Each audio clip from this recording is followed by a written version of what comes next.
Hello friends, home cook মঞ্চতে আপনাদের সবাইকে অনেক অনেক স্বাগত। আজ আমার রেসিপিতে থাকছে ডিমের কাটলেট। এই রেসিপিটি হয় ভীষণই সুস্বাদু। এই বৃষ্টির দিনে সন্ধ্যের বেলা চা বা কফির সাথে যদি এরকম কাটলেট থাকে, একটু কাসুন্দি সস হলে ভীষণভাবে জমে যাবে রেসিপিটি কিন্তু বানালে। তো রেসিপিটি বানানোর জন্য প্রথমেই আমি 3টে সেদ্ধ ডিম নিয়েছি আর একটা মাঝারি সাইজের আলু, সেটাও সেদ্ধ করে রেখেছি।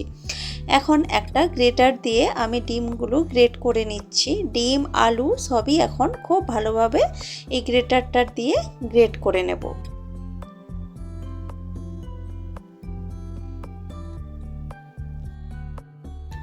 তো ডিমগুলো তো গ্রেট করা হয়ে গেছে। এখন এই গ্রেটারটা দিয়ে আলুটাকেও আমি খুব ভালোভাবে গ্রেট করে নিচ্ছি।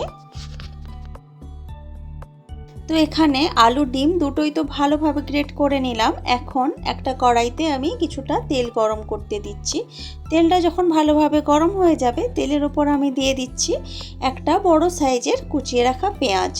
পেঁয়াজটাকে এখন এই তেলের মধ্যে খুব ভালোভাবে ভেজে নেব। এইভাবেই কন্টিনিউ নেড়ে চেড়ে পেঁয়াজটাকে বেশ ভালোভাবে ভেজে নিতে হবে। তো বেশ কিছুক্ষণ আমি পেঁয়াজটাকে ভেজে নিলাম। এখন আমি এর মধ্যে দিয়ে দিচ্ছি হাফ চামচ মতো রসুন বাটা আর হাফ চামচ মতো আদা বাটা। এখন রসুন বাটা আর আদা বাটাটা পেঁয়াজের সাথে মিশিয়ে নিচ্ছি এবং ভালোভাবে ভেজে নিচ্ছি যাতে রয়ে না যায়। তো যখন বেশ ভালোভাবে ভাজা হয়ে যাবে, তখন আমি এর মধ্যে কিছু গুঁড়ো মশলা মিশিয়ে দেব। গুঁড়ো মশলার মধ্যে আমি প্রথমে এর মধ্যে দিয়ে দেব সামান্য পরিমাণে হলুদের গুঁড়ো। তো সামান্য পরিমাণে হলুদ গুঁড়ো দেওয়ার পর এখানে দিয়ে দিচ্ছি সামান্য পরিমাণে লঙ্কার গুঁড়ো। এরপর দিচ্ছি বেশ কিছুটা কাঁচা লঙ্কা। ঝালটা আপনাদের পছন্দ মতো দেবেন, যেরকম ঝাল খেতে চাইবেন সেই অনুযায়ী কিন্তু দেবেন। এরপর এখানে দিয়ে দিলাম কিছুটা টমেটো কেচাপ বা টমেটো সস। তো এখন সব কিছু খুব ভালোভাবে মিশিয়ে নিচ্ছি এবং মশলাটাকে একটু ভালোভাবে কষিয়ে নিচ্ছি।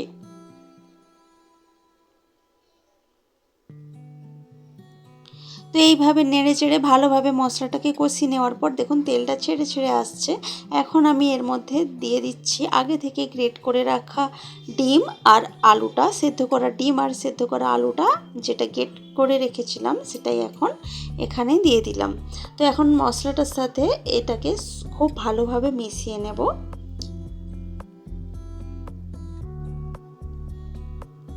এবং গ্যাসের আঁচটা হাই ফ্লেমে আমি এটাকে কিন্তু রান্না করছি, যাতে কোনো রকম যদি জল রয়ে থাকে এই মশলাটার মধ্যে বা আলুর মধ্যে, সেটা যাতে খুব ভালোভাবে শুকনো হয়ে যায়।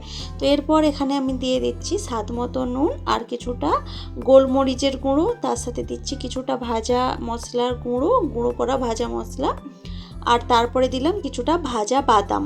একটু বাদাম দিলে খেতে ভীষণই ভালো লাগবে। তো এখন সমস্ত মশলা দেওয়ার পর সব কিছু খুব ভালোভাবে মিশিয়ে নিচ্ছি। তো এইভাবেই নেড়ে চেড়ে খুব ভালোভাবে সব কিছু মিশিয়ে নিচ্ছি এবং এটাকে একদম শুকনো শুকনো করে রেডি করছি।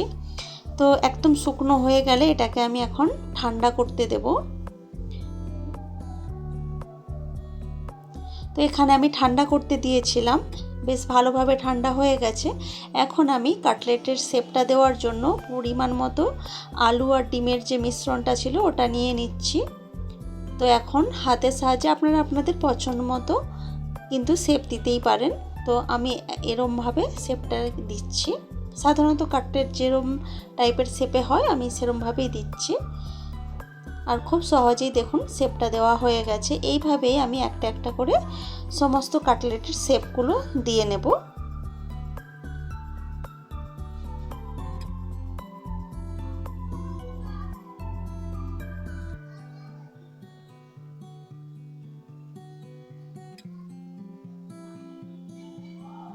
তো আরও একটা আপনাদেরকে বানিয়ে দেখাচ্ছি। দেখুন খুব ভালোভাবেই কিন্তু এটা রেডি হয়ে যাচ্ছে। এরকমভাবেই আমি সবগুলোকে রেডি করে নিয়েছি। তো এখানে সবগুলো রেডি করে রাখা আছে।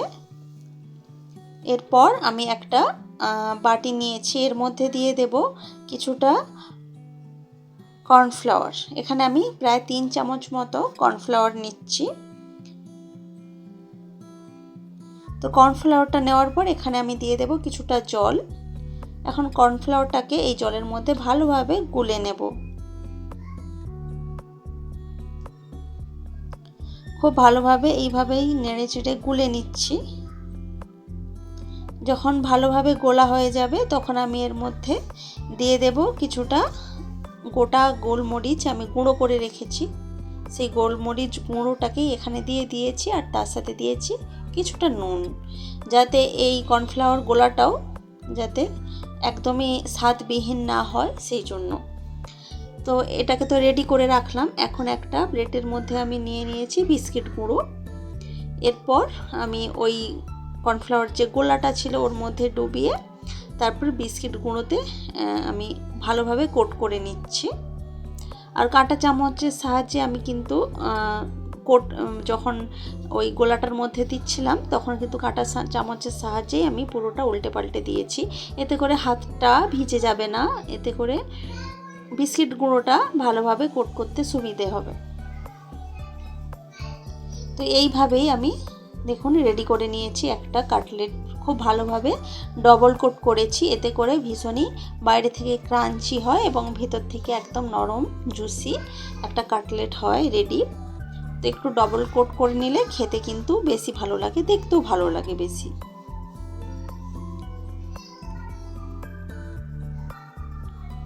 এইভাবেই আমি এক এক করে কিন্তু সমস্ত কাটলেটগুলোকে বিস্কিট গুঁড়োতে কোট করে রেখেছি।